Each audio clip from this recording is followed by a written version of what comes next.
Hi friends, ഇങ്ങനെ നിങ്ങളെ മെഷീനിൽ വരാറുണ്ടോ?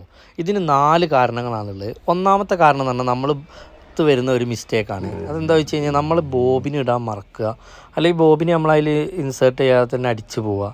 അതാണ് ഒന്നാമത്തെ കാരണം. രണ്ടാമത്തെ കാരണം എന്ന് പറഞ്ഞു കഴിഞ്ഞാൽ ബോബിന് കറക്റ്റായിട്ട് നമ്മൾ അതിൽ പ്രോപ്പറായിട്ട് വെക്കാതിരിക്കുക, ഏതെങ്കിലും ഒരു വശത്തേക്ക് ഇങ്ങനെ സൈഡിലേക്ക് മാറ്റിയിടുക.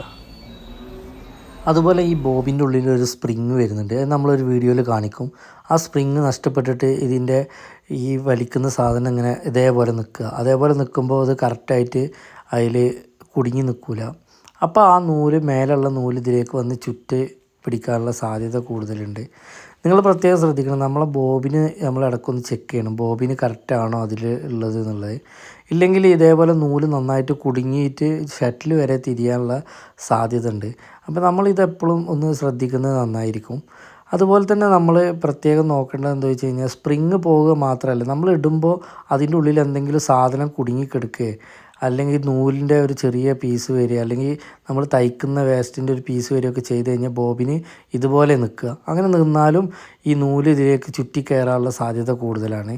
അപ്പോൾ ഈ ഒരു കാരണം നമ്മൾ പ്രത്യേകം ശ്രദ്ധിക്കണം. കാരണം ഇതുപോലെ നിന്നാലും, അല്ലെങ്കിൽ ഈ സാധനത്തിൻ്റെ സ്പ്രിങ് നഷ്ടപ്പെട്ട് ഇങ്ങനെ നിന്നാലും, അതേപോലത്തെ അതിൻ്റെ ഉള്ളിൽ എന്തെങ്കിലും സാധനങ്ങൾ കുടുങ്ങിക്കിടക്കുകയോ ചെയ്താലും ഒക്കെ സംഭവിക്കാനുള്ള സാധ്യതയുണ്ട്.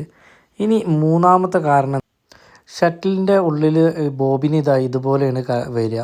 അപ്പോൾ നമ്മൾ ഷട്ടിലിൻ്റെ ബോബിന് ഇടുന്ന സമയത്ത് ആ കട്ടിങ് വരുന്ന ഭാഗം കറക്റ്റായിരിക്കണം. ആ കട്ടിങ് വരുന്ന ഭാഗം താഴോട്ടോ മേലോട്ടോ ആകുന്ന സമയത്ത് ബോബിന് ഇതുപോലെയാണ് നിൽക്കുക. ഇതേപോലെ നിന്നാലും ഈ നൂല് കയറി പിടിക്കാനുള്ള സാധ്യത കൂടുതലാണ്. പിന്നെ അതേപോലെ ഞാൻ ഇനി അടുത്തത് കാണിക്കാൻ പോകുന്നത്, നാലാമത്തെ കാരണം എന്ന് പറയുന്നത് ഇമ്പോർട്ടൻ്റ് ആയിട്ടുള്ളൊരു കാര്യമാണ്. നമ്മളെ സ്റ്റോപ്പർ എന്ന് പറയുന്നത്, നമ്മുടെ ഷട്ടിലിനെ തടഞ്ഞു നിർത്തുന്ന ഒരു സാധനമാണ് ഈ സ്റ്റോപ്പർ. ഈ സ്റ്റോപ്പറിന് എന്തെങ്കിലും തേയ്മാനം വരിക അല്ലെങ്കിൽ ഇതുപോലെ ഇളകുകയോ ചെയ്ത് കഴിഞ്ഞാൽ നിർബന്ധമായിട്ടും അത് മാറ്റൽ ഉറപ്പാണ്. ഇപ്പോൾ കണ്ടില്ലേ, ഇതിനൊരു ചെറിയ തേയ്മാനം വന്നിട്ടുണ്ട്.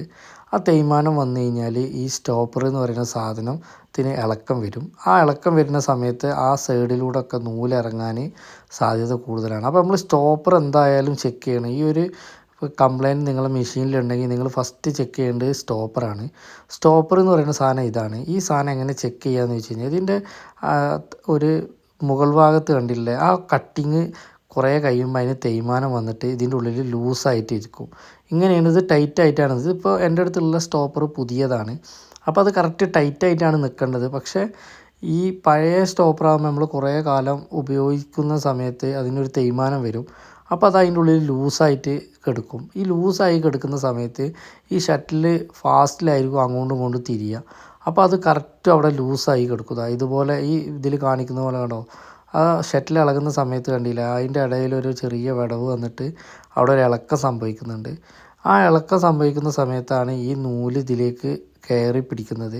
ആ കറക്റ്റ് നമ്മളെ ബോബിനിടുന്ന ആ മേലെ ഭാഗത്ത് കൂടെ ലൂസാകുന്ന സമയത്ത് ഷട്ടിൽ കൊത്തിയെടുക്കുന്ന നൂലിനെ എന്താക്കും, താഴോട്ട് ഇറക്കും. അപ്പോൾ ഈ നൂല് ഭയങ്കരമായിട്ട് ടൈറ്റാവും.